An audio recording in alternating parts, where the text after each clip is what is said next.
Good morning, everybody. Corey Anderson here. Today is Friday, the 17th of June. Right now it is 11:36, and we have a lovely companion here with us today. I have in my hands the sun.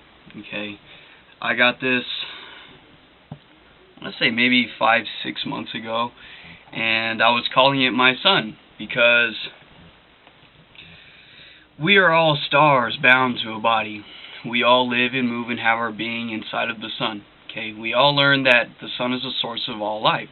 Okay, electromagnetism, which is what the whole material world is made out of. Okay, that originates from the sun. Okay, the intelligent energy of what the universe is created from has its expression through the sun. So it is through the sun on which we live, move, and have our being. We learned that in our lovely book by you.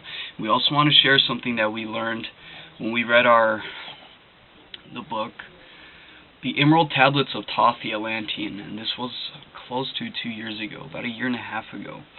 I used to listen to this audio all the time. I found it on audioenlightenment.com, and for those of you who don't know who Thoth the Atlantean is, he was actually known as the god of wisdom. Okay, he's the one who built the Great Pyramid of Giza, which is the biggest pyramid there is. And in his tablets, he says he built his pyramids full of his magic science, and he built it in a way for when he comes back, his pyramid will still be standing to withstand any type of earthquake, tornado, any type of weather conditions. And look at today, okay, it is still there. And this guy Thoth the Atlantean, he was known to be several thousand years old, like 30,000 years old. And in you, they talk about immortality and how we are all constant sources of vibrating energy. That vibrations things only cease to exist once the vibration begins to die. Okay, so once your vibrations begin to slow down, that's when your body will start to decay and start to wither away. But if you can find a way to keep those vibrations high and never ending, and in this book he talks about harmonizing yourself with the vibrations of the sun. Okay, it is from the sun that we all get our life. Okay, so if we could harmonize ourselves with the vibrations of the sun, that's how we could possibly reach immortality. Because we also learn in our Nazim book that it is from the sun, when the sun is directly hitting us, that is when our cells get put into activity. Okay, our cells don't do anything without light from the sun or energy from the sun. Our cells are dead without it. And if we could find a way to harmonize ourselves with the vibrations we are receiving from the sun, boom, we'll be able to find a way to live a long and full and happy life, to maintain our youth, to maintain our health, to maintain our healthy state of mind. Yeah, and that's just something I really want to share really quick while we continue this book, because this is something we are moving towards, me and you. And I actually looked this book up on YouTube, and I didn't find anything on it, which completely blew my mind, because this is by far the best book I have ever got my hands on. It is actually the very first book I have ever got my hands on. But all in all, that being said, we're on this book right now that could wait for later. Just some food for thought. Okay, chapter 12, The Science of Being Well, Hunger and Appetites. It is very easy to find the correct answer to the question, how much shall I eat? You are never to eat until you have earned hunger, and you are to stop eating the instant you begin to feel that your hunger is abating, or till you feel satisfied. Never gorge yourself, never eat to repletion. When you begin to feel that your hunger is satisfied, know that you have enough, for until you have enough, you will continue to feel the sensations of hunger.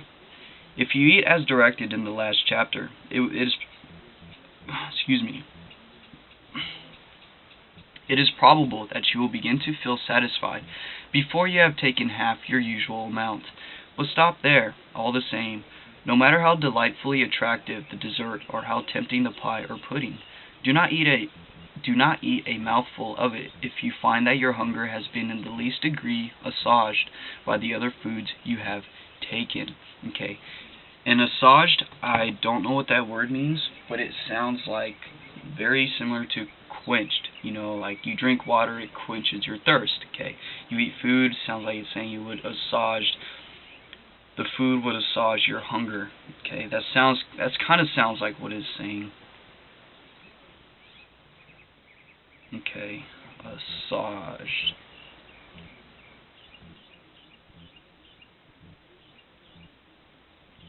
To make milder or less severe. To appease, satisfy, or allay. Okay, so assuage is the same meaning as satisfaction. Okay, just like quench would be the same as satisfying your thirst. Whatever you eat after your hunger begins to abate is taken to gratify taste and appetite, not hunger, and it is not called for by nature at all. Now remember, when nature is asking for you to eat, that is when the subconscious mind gives you the sensation of hunger. Okay, hunger is when your subconscious mind is telling you it's time to eat, so it could build new cell material to keep you alive. Okay, appetite is simply you eating out of habit. Okay, my body's not asking for this, but I'm gonna eat it anyway. That's appetite. It is therefore excess, mere debauchery, and it cannot fail to work mischief. Mere debauchery. Okay, debauchery sounds like it would be similar to like nonsense. Okay, like it's nonsense to do that. Okay.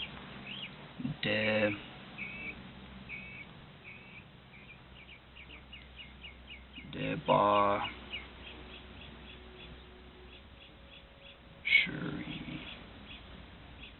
Excessive indulgence in sensual pleasures. Okay, like nonsense, yes, because even overindulgence is nonsense. Okay, you don't need to be eating more than you need to eat. Okay, not only will your body just store it and you'll gain weight, but what about all the other people that needed that? Okay, you didn't need it that much at the time. Okay, somebody else could have had it. We are all here for each other. This is a point you will need to watch with nice discrimination, for the habit of eating purely for sensual gratification is very deeply rooted with most of us. The usual, quote, dessert, end quote, of sweet and tempting foods is prepared solely with a view of inducing people to eat after hunger has been satisfied, and all the effects are evil. It is not that pie and cake are unwholesome foods. They are usually perfectly wholesome if eaten to satisfy hunger, and not to gratify appetite. If you want pie, cake, pastry, or puddings, it is better to being your meal with them, finishing with the plainer and less tasty foods. It is better to being your meal with them. Okay. Let's reword this. Okay, it would be better to have your meal with them. Okay, finishing with the plainer and less tasty foods. You will find that if you eat as directed in the preceding chapters, the plainest food will soon come to taste like kingly fare to you. For the sense of taste, like all your other senses, will become so acute with the general improvement in your condition that you will find new delights in common things. Now there's one thing I want to add onto this, okay. Now he is saying, eat the plainer and less tasty foods, okay, finishing with the plainer and less tasty foods after, okay. I want to also talk about eating in the right order, okay. There is certain ways to eat your foods to help your digestion to digest it the best. Okay, so let's say you have a meal, okay. Your meal consists of chicken for your protein. Remember, protein are for your muscles, okay. Then there's carbs, which, say brown rice, for example. Brown rice is a very good example for a healthy carb. Carbs are your body's main source of energy, both mentally and physically. And there is our lovely veggies. Okay, so we have our protein, our carbs, and our veggies. Okay, what we want to eat first are the vegetables. Okay, it's the easiest for the body to digest. Okay, next we'll eat the carbs. Okay, or carbs first and then vegetables. Okay, those two, either or, is very easy for your body to digest. Okay, you want to save the chicken for last. okay, because that's the most solid, and that's going to take the most work for your digestive system to go through. Okay, so that is the last one that you want to eat. You wouldn't want to eat the chicken first, because then your digestive system is going to be stuck on that while you still have your carbs and your vitamins and minerals from the vegetables waiting to be digested. Okay, so take the ones that digest quicker first, and then the ones that take longer to digest after.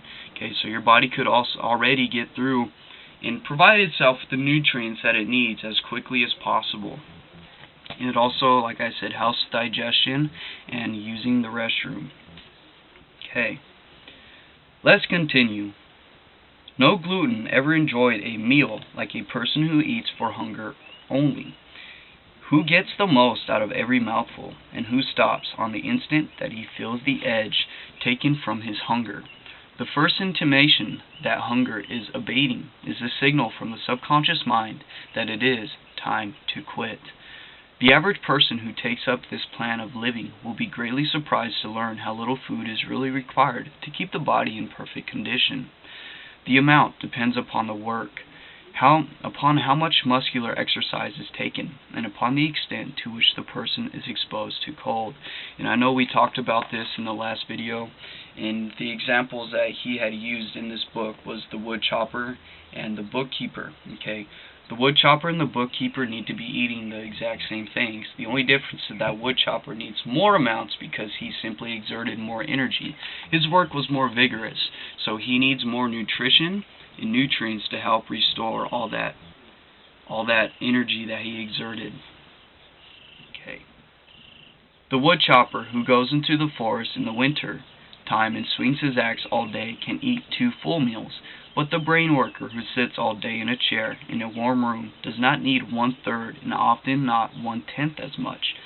Most wood choppers eat 2 or 3 times as much, and most brain workers from 3 to 10 times as much as nature calls for, and the elimination of this vast amount of surplus rubbish from their systems is a tax on vital power, which in time depletes their energy and leaves them an easy prey to so-called disease.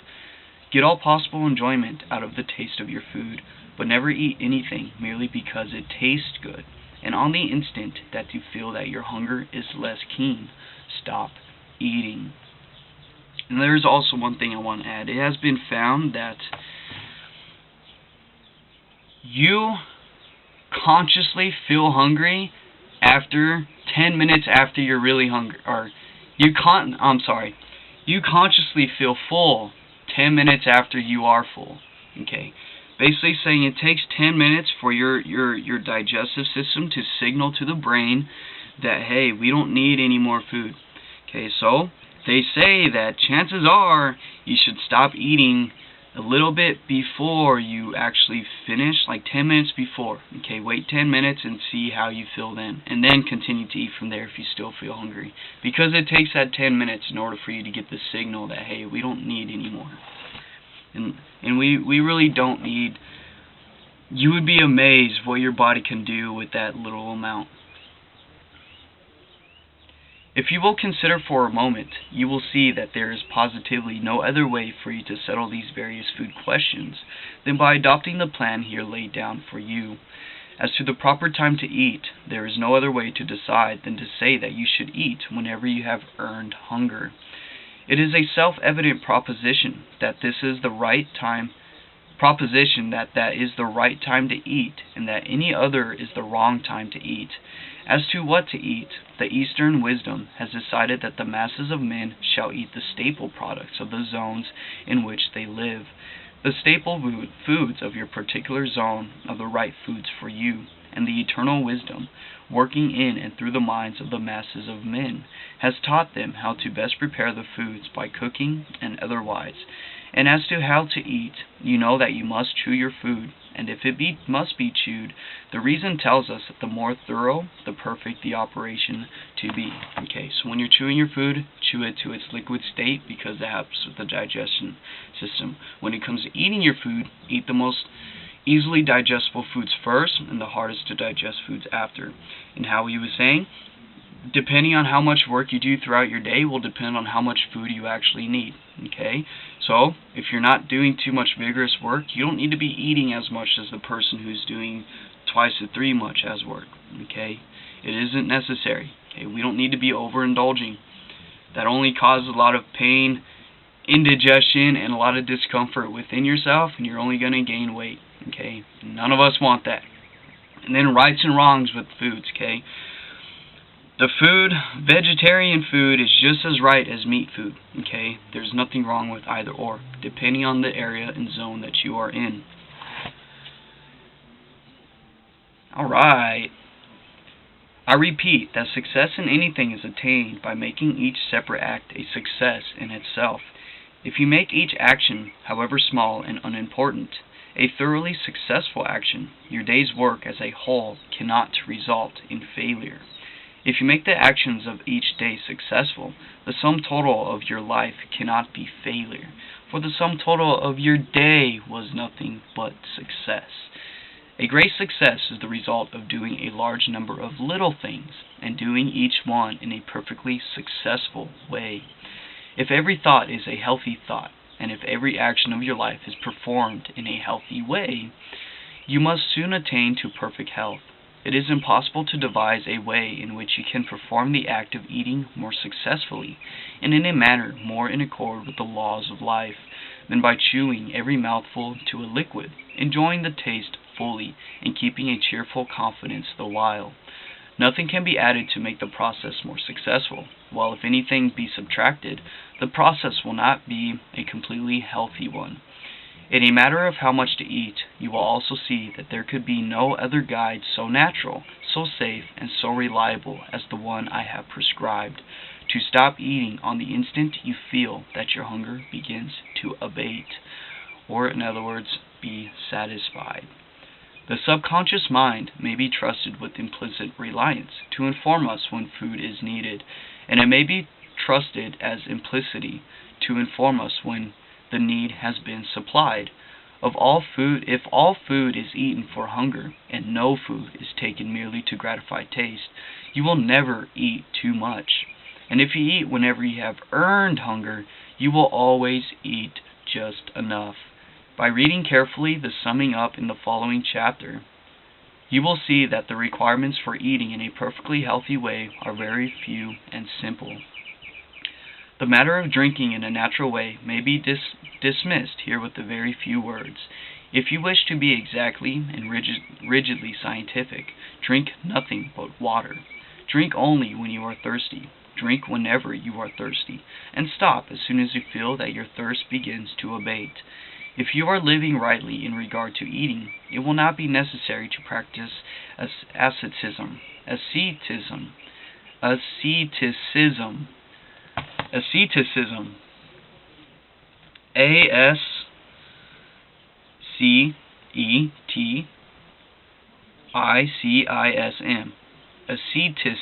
Let's check out what that means. Asceticism. Asceticism. The manner of life, practices or principles of an ascetic. The doctrine that a person can attain a high spiritual and moral state by practicing self-denial, self-mortification, and the like.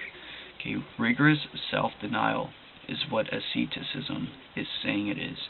Okay, so ascetic. An ascetic person is a person who dedicates his or her life to a pursuit of contemplative ideals and practices extreme self-denial or self-mortification for religious reasons. I can see how fasting would be a form of asceticism, or asceticism, because you are denying the substance of food to be put inside of your body. And I'm not saying there's anything wrong with that, because I know there's a lot of cleansing that is involved. It's actually scientifically proven that when you're supposed to drink 2 full cups of water right when you wake up to kickstart your day. Remember, the majority of what we are is made out of water. Okay, and they also say that you want to drink water on an empty stomach to help clean out your colon, to clean out your stomach, to help clean out your intestines, all the good stuff. Okay, let us continue. So, asceticism is self-denial. Okay, but if you are living rightly in regard to eating, it will not be necessary to practice asceticism or great self-denial in the matter of drinking. You can take, and he even has a definition here. You can take an occasional cup of weak coffee without harm. You can, to a reasonable extent, follow the customs of those around you. Do not get the soda fountain habit. Do not drink merely to tickle your palate with sweet liquids. Be sure that you take a drink of water whenever you feel thirst. And I know we had gone over soda just earlier. Soda not only does not quench your thirst, it also has like 50 grams of sugar, which will just make you even more thirsty. Never be too lazy, too indifferent, or too busy to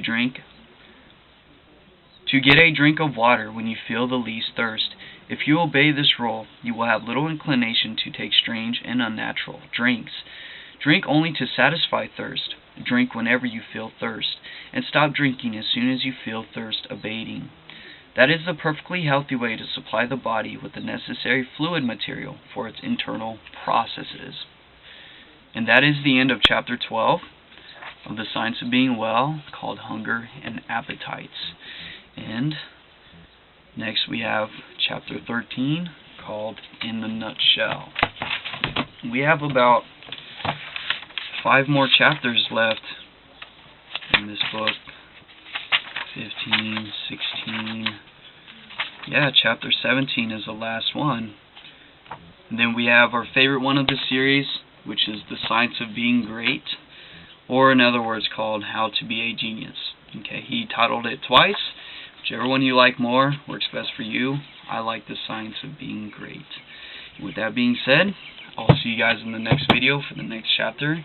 If you made it to the end of this video, thank you so much for watching, and I'll see you on the other side of the galaxy. Take care.